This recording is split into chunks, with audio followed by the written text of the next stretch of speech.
तो क्या बोलना चाहते हैं, जनता क्या बोलना चाहती है? हमारे समाज के साधु संत वापस मंच पे गए थे। जो साधु और संत जो है बात उन्होंने थी, कुछ साधु संतों ने पहले अनशन तोड़ दिया, फिर क्या रात माहौल हुआ। चल रहा है, माहौल एकदम शांत है, धरनों पे अपन प्रॉपर बैठे हैं। उस नमस्कार, सच्ची बातें न्यूज पे आपका स्वागत है। मैं ब्रिजराज सिंह राठौड़। तो कल है, आप सब लोगों ने देखें कि बहुत सारे वीडियोज है वो वायरल हो रहे हैं, बहुत सारे लोग हैं वो भ्रमित हो रहे हैं। तो अपन बात करते हैं कि कल क्या सीन हुआ था, आप लोगों को क्या कहना चाहोगे?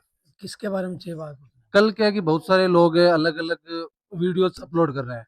देखो, जो कल जो जयपुर से पार्टी की तरफ से सरकार की तरफ से प्रतिनिधिमंडल आया था, और उन्होंने जो मांग थी उस मांग के ऊपर उन्होंने सकारात्मक जवाब दिया था। लेकिन समझने और समझाने में फर्क रह गया था। भाई वो क्या बोलना चाहते हैं, जनता क्या बोलना चाहती है, क्योंकि जो रोड के ऊपर जो स्पेस था, जगह थी, वो कम थी, संख्या थी, वो लाखों में हजारों में संख्या थी। तो जो मंच के आसपास जो कुछ युवा खड़े थे, वो लोग क्या है, बात बोलने से पहले नाराबाजी करने लगे, जिसकी वजह से सामने जो दर्शक बैठे थे, महिलाएं बैठी थी, उनको सुनने में फर्क रहा। और उसकी वजह से थोड़ा बहुत आपस में जो गैप रहा था, उसकी गैप की वजह से रहा, बाकी बाद में कुछ नहीं था। हमारे समाज के साधु संत वापस मंच पे गए थे, और जो बात चयन सन था वो तुड़ा दिया था। और उन्होंने मुख्यमंत्री जी की जो उन्होंने अपनी वार्ता रखी या राज्यपाल के अभिभाषण पे, कि भाई हम खेजड़ी के ऊपर कठोर कानून लाने जाने हैं, और खेजड़ी की कटाई न हो इसके लिए संकल्पित है। नहीं, कल जैसे कि वहाँ पे बहुत ऑब्जेक्शन हो रहे थे कि अपन ने पहले तो बोला था कि ऑल ओवर राजस्थान में है वो पर्यावरण बचाने को लेके कानून बनाए, लेकिन फिर तो संभाग को लेके बात हुआ, और फिर क्या ना कि वो अनशन है, वो कुछ जो साधु संत है उन्होंने, कुछ साधु संतों ने पहले अनशन तोड़ दिया, फिर रात को हुआ। वो पूरा क्या मामला? ऐसा है कि संभाग वाली बात ये थी कि जो जोधपुर बीकानेर संभाग है, उसके अंदर जिले जितने आते हैं लगभग उसी के अंदर प्लांट लगे हैं, उन्हीं में खेजड़ी कट रही है। इसलिए इन लोगों ने संभाग की मांग किया और उन्होंने हाँ कर दिया। फिर बाबा जिसलिए उठी कि नागौर जिला है, उसके अंदर भी कुछ खेजड़ियां कट रही है, तो अंदर अजमेर संभाग को भी साथ में जोड़ दो।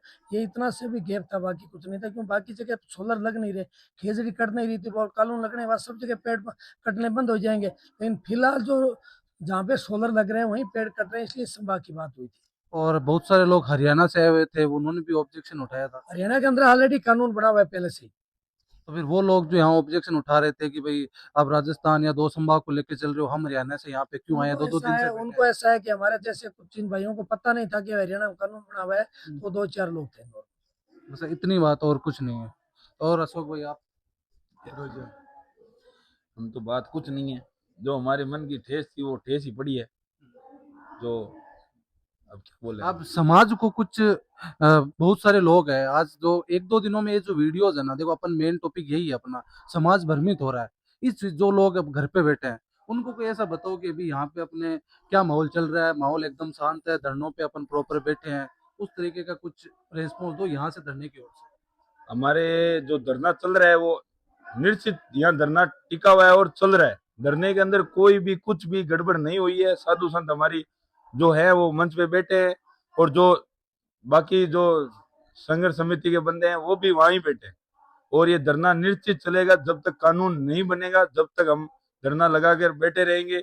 और मैं तो यही कहूंगा, ज्यादा से ज्यादा संख्या में इस धरने का सपोर्ट करें, और इस कानून आए जब तक इस धरने को निश्चित काल चलाएं। जो लोग अनशन पे थे उनका बोलना था कि जब कानून आएगा उसके बाद ही अनशन तोड़ेंगे, तो बीच में अनशन तोड़ाने का क्या रीजन रहा? रीजन कुछ नहीं था, क्योंकि एज ज्यादा थी, बूढ़े बुजुर्ग थे, उन्होंने ज्यादा अनशनधारी थे, तो उनका अनशन तोड़वाना हमारा सबका एक कर्तव्य था और साधु संतों का धर्म भी था।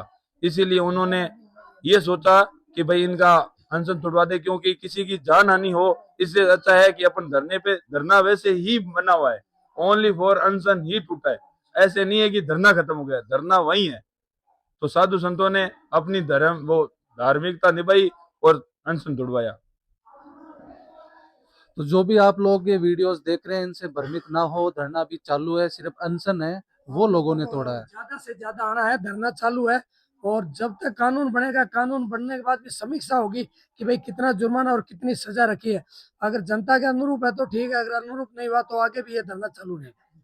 और तो ये आपने मीडिया के माध्यम से देखा होगा कि कितने लोग घायल हुए थे, कितने लोगों की तबीयत ज्यादा बिगड़ी थी। आप सब लोगों ने मीडिया के माध्यम से सबको पता है। इसीलिए अनशन तुड़वाना हमारे लिए बहुत ज्यादा जरूरी हो गया था, इसीलिए अनशन तुड़वाया। और ऐसा कोई नहीं है, कोई राजनीतिक नहीं घुसी है, किसी ने कोई राजनीतिक नहीं की है, ना किसी ने संतों का अपमान किया है। जो हुआ वो मन मुटाव थोड़ा सा था, वो खत्म हो चुका है। कुछ ऐसा कोई नहीं है जो सोशल मीडिया पे चल रहा है साधु संतों के खिलाफ जो बातें चल रही है, ये मैं कह रहा हूँ भाई किसी को ये चीजें नहीं फैलानी है, अपने को समाज को बांटना नहीं है।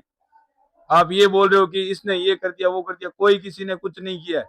जो बात गलतफहमी हुई है वो गलतफहमी दूर हो गई और वो साधु संत उसी मंच पे बैठे हैं और वो पर्यावरण संघर्ष समिति है वो भी वही बैठे, किसी ने कुछ नहीं किया। तो ये अफवाह ना फैलाई सोशल मीडिया के माध्यम से, हाथ जोड़ के सबसे रिक्वेस्ट है। धन्यवाद।